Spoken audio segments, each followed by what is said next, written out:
What's up YouTube, Dale here from Zephyr, and today I am bringing you live commentary from a duel at Locals involving Yubel Master on the left playing, of course, you guessed it, Yubel, and Rob on the right playing Goblin Bikers. Two brand new decks, or one brand new deck and one updated deck thanks to Phantom Nightmare. So we start off with the activation of opening of the Spirit Gates to access Dark Beckoning Beast. Then we're going to normal summon Dark Beckoning Beast, attempting to search out a second copy of the Spirit Gates, and this is going to be met just off camera with an infinite impermanence. So a good little stop there, because that guarantees to get the draw, or like the hand resource, maintained. So also open up Geist Grinder and Spirit of Yubel, which is crazy considering most builds only play the one Geist Grinder, so that's a great top, or like a great opening hand. You've got access to your Sacred Beast engine, plus access to Spirit, which is going to get you into your spell card, and then it looks like they've also opened up Eternal Favourite and Super Poly. Both aren't going to be ideal, but one of them, they're both going to be as effective as each other on their own. Like at this current moment in time as it stands, you're not going to be able to access both, but you are going to be able to contact fuse off your opponent's entire board, which is crazy. Now, the only kind of criticism at this exact moment in time, or like future feedback, is if they had given the Geist Grinder first, yes, they would have hit the Ash first, but it would have stopped the Dark Beckoning Beast being impermed, because they would have controlled a monster, so there was no way that they could then use imperm from the hand, which is actually really important. So I feel if you ever open up with that combo, that's probably what I would do first. It looks like Spirit of Yubel has also been hit with Ash, so we're not going to get the search for Nightmare Pain, which is a big pain, because that would have been massively helpful in order to kind of access Samsara Lotus, which you would have got. Actually, you wouldn't have got the additional normal summon because the Dark Beckoning has been stopped, but you still would have been able to get access to like Chronicle. Either way, we're going to link into Yama. Yama's going to now provide access to the Unchained engine. So this is the big shame about not opening up Drow and Lockbird, but Imperm Ash is still pretty good. Yubel was just opened up incredibly well. Like access to the Yubel route, Sacred Beast route, and Unchained route is like the ideal scenario. It gives you access to all three of the engines in the deck that you want, and that's ultimately going to allow you to lead to as much advantage as possible. So discarding Shyama offered the opening of Spirit Gates to bring back Spirit of Yubel, which is obviously really, really good on that one, especially when you've got the Shyama ability to now pop the Spirit of Yubel to give you access not only to normal Yubel from the deck, but an additional monster on the board in the form of the Shyama. So you're going to guarantee to get you into your Unchained Soul Rage, which, because the Goblin Biker already owns a special summon monster, thanks to the Geist Grinder Golem, you're going to be able to like link that off, and that's going to give you access to SP Little Knight, which SP Little Knight we all know is incredibly powerful because on summon it will banish, and then if your opponent activates a monster effect, or well, card effect to be exact, you then get to banish 2 monsters on the board as well. So very, very good to kind of help clear both of those off, which is really good. So the end board's going to be, when you consider as well, Goblin Bikers are going to be playing with 4 cards. Those 4 cards are going to need to be very, very decent in order to kind of play through what is, in theory, 2 banishes and then a Super Poly that's going to clear the entire board. So, yeah, I mean, it's going to be interesting to see how it develops. I suppose at this moment in time, all you're already asking for is like a misplay on the behalf of Yubel. But I feel that the end board's going to be too oppressive, especially with a Super Poly as well. The fact that you use Super Poly, like, I'm trying to think what you would actually be able to do against that, because bar activating something like Lightning Storm and hitting the back row before putting a monster on the board, and even then they can still Super Poly. I suppose Lightning Storm is probably like the best ideal. Either way, Destruction of Yubel now gets access to Terra Incarnate. Going to be interesting to see how we loop Yubel back to the board on this one. So we're going to be linking off Shyama and Yama to go into Rage, of course.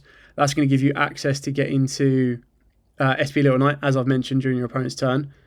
Now, with Terra Incarnate, did it need to come on the board? I suppose it did, really, because if you're going to pop the Yubel, you might as well. So I suppose if you destroy a card, you also get into, you can use Yama in the graveyard, but you probably want to hold that for during your opponent's turn. So we're setting a card here. Oh, okay, I see it now. End phase, Terra Incarnate's going to resolve, destroying Rage, and then use Yama to bring it back. Is it worth burning the Yama like that? Is it not better to hold the Yama? Let's just read Terra Incarnate. I'm hoping Terra Incarnate's not one of them old cards that keeps checking in the end phase. During your end phase, destroy all other monsters on the field. When this face-up card is removed from the field, blah, blah, blah. No, it's literally just during the end phase, destroy all monsters. Okay. I blinked. I missed it. Huh? Is this Terra? Oh, okay. So you use Shoyama to bring back the Rage. You use Rage to then... the Yama to then resolve to pop the Terra Incarnate to then get into the Ultimate Nightmare. Interesting. Very, very interesting. Okay. I mean, the upgrade of Ultimate Nightmare is pretty good because that's just as big of a pain in the backside to deal with as anything else, really. When you kind of consider the whole Yubel deck in general. That can cause a lot of issues. So it looks like Goblin Biker have opened up, drew Ash for turn. They've got Tokental Borg, Tracker, and the Trap card. So annoyingly, you've opened up your one-offs that you don't ever really want to be seeing in their hand on their own. You don't really want to be using Tokental Borg as a normal summon. Like you want...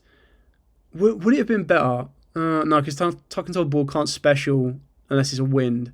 So that's a bit of an annoyance. Maybe you play Ghost Bell in the... not Ghost Bell. Ghost Mourner in the deck, because then you'd normal summon Mourner, and it's like, whoa, the Mourner's not going to be very threatening. And then you special summon down Tokental Borg, and they're like, oh, okay, now I see where a rank 3's coming in play.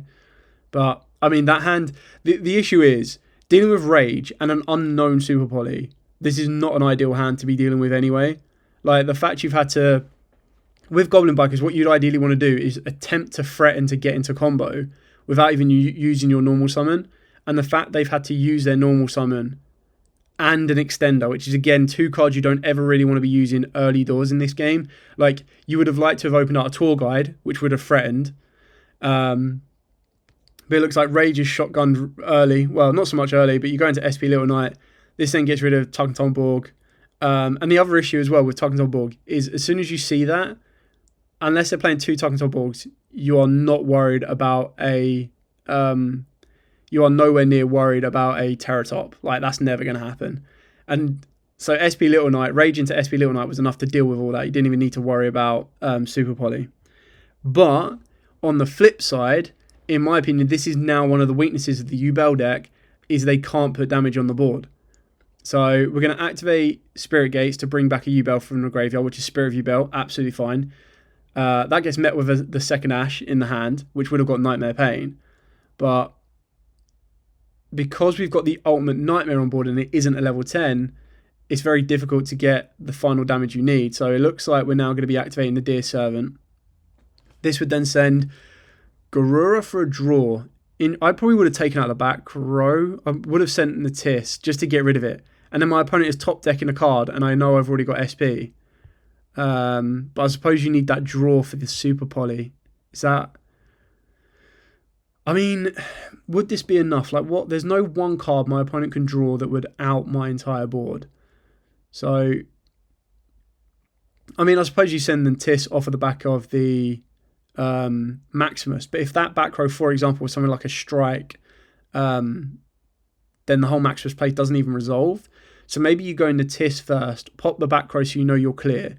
Banish in the Tis, summon down Maximus, and you know your opponent's got absolutely nothing. So then you go Maximus, send Garura for a draw. Heck, you could very easily send Ferrojeet for another draw if you really wanted to. But as long as you're sending an out, like if you out the back row first, and then what I'm saying is your end ball would be the draw once, you've guaranteed your Super Poly. You've got the Maximus, which is going to be swinging in for 15. I know, not a huge amount of damage, but still enough. And then you've got SP Little Knight swinging in. The only issue is, unless you're going to link off the SP Little Knight, you're not really going to be building up into enough. I mean, you can't go into the extra deck next time, this turn anyway, because you've activated the Dear Servant. But like, there's no way of upgrading the Ultimate Nightmare. That's the biggest like end point, annoyingly. So we're sending a Yama and a... I didn't see the other fusion monster that was sent. I'd be surprised if it's not an Elder Entity Ints. It looks like Goblin is sending Torpedo and Kinkada King. Was that an Elder Entity Ints sent? Yeah, it was. Okay, well, I mean, with the ints, you just take out the back row. Like, you have no more threats left on the board. And, okay, this turn you're going to do just over 3,000 damage. Your opponent top decks a card. Like, they can't activate any effects because it just gets met with SP Little Knight.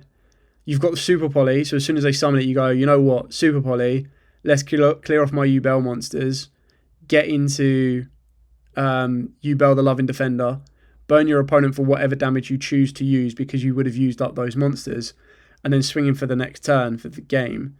Because so 3,000 damage here leaves opponent on 5,000. Activate Super Poly, going into Loving Defender. Loving Defender is 500. 500 for each material used. So I would then do...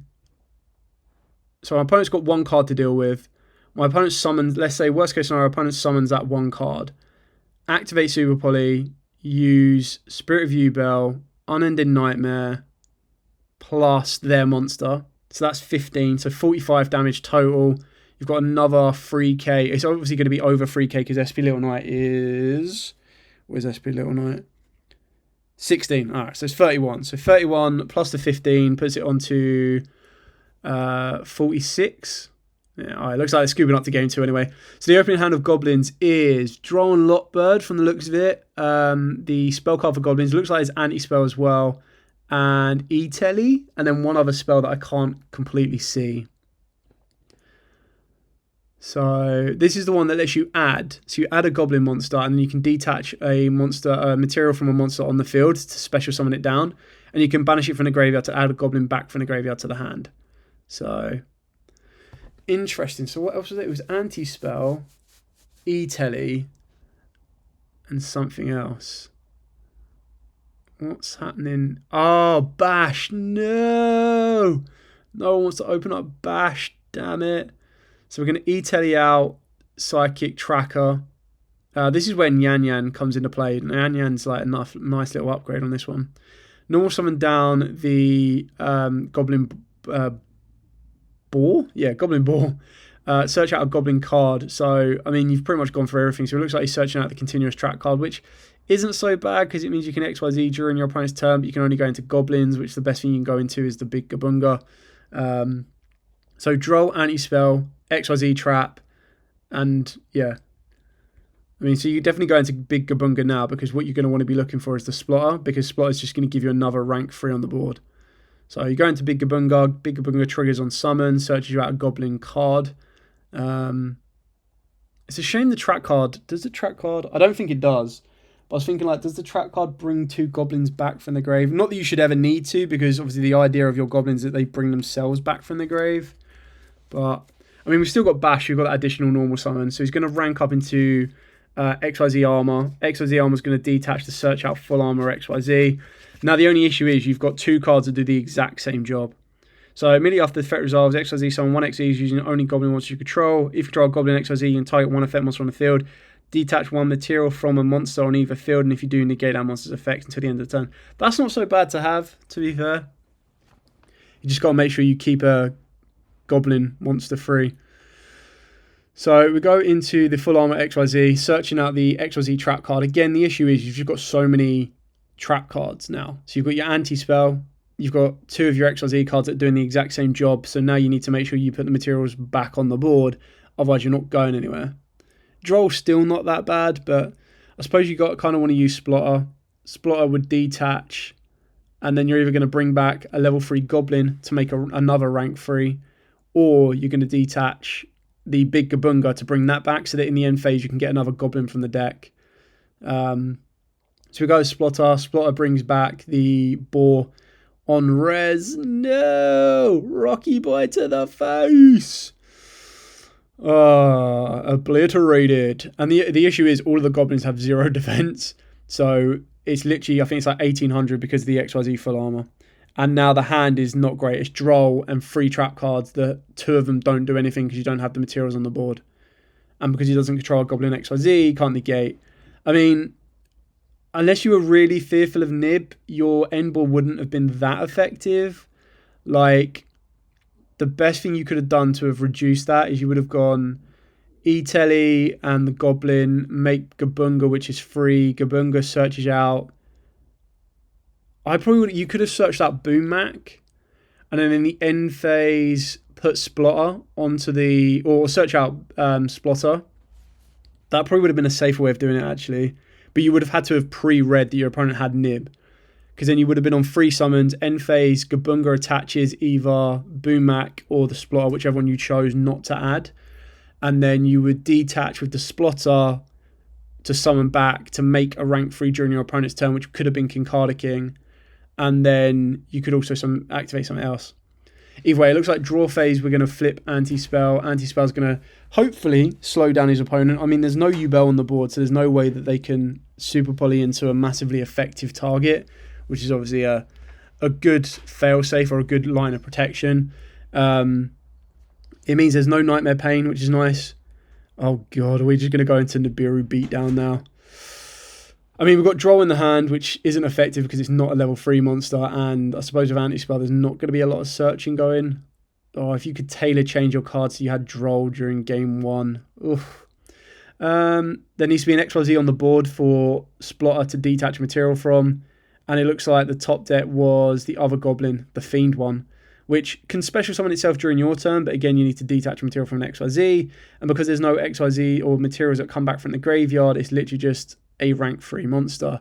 Not even a rank 3, a level 3 monster that isn't really going to do or add much to the board, which is a big shame. Do you just... I mean, you can't really afford to take Nib to the face. You can't even really afford to put... I suppose this is the issue with the Goblins, if you don't have access... I mean, he's got the additional normal summon, I suppose, with the Bash. So, it looks like they've passed over. Set 1 more card from Yubel, attack with Nibiru, that's 3,000 direct. Oh no, he top decked the spot. He top decked the spell card for the Ghost Tricks. If that was any level 3, we might have been in business, because you would go... You could get the additional normal summon of your Goblin off of the back of the Bash, normal summon the other level 3, go into Gabunga. You've then got Splotter to detach from Gabunga, which would then allow you to absorb the Nibiru, which would then allow you to use Splotter's effect to bring back from the graveyard, which gives you access to another rank 3, and then you're just building and building and building. So, Pure Rizzy map, and I mean, this is pretty much going to be it. Pure Rizzy map's going to search out your Yubel starter, which can be your Samsara D Lotus. Lotus goes into Spirit of Yubel, and that's it. Unfortunately, the camera did drop out on me, which is really annoying. But ultimately, Yubel ended up winning that one. It was a good duel to see. Unfortunately, it looked like game 1, Yubel just opened up all the answers, but was able to show its resilience, and the Goblins didn't. And then in game 2, the Goblins, Yubel opened up all the answers to the Goblins board being able to attempt to be built.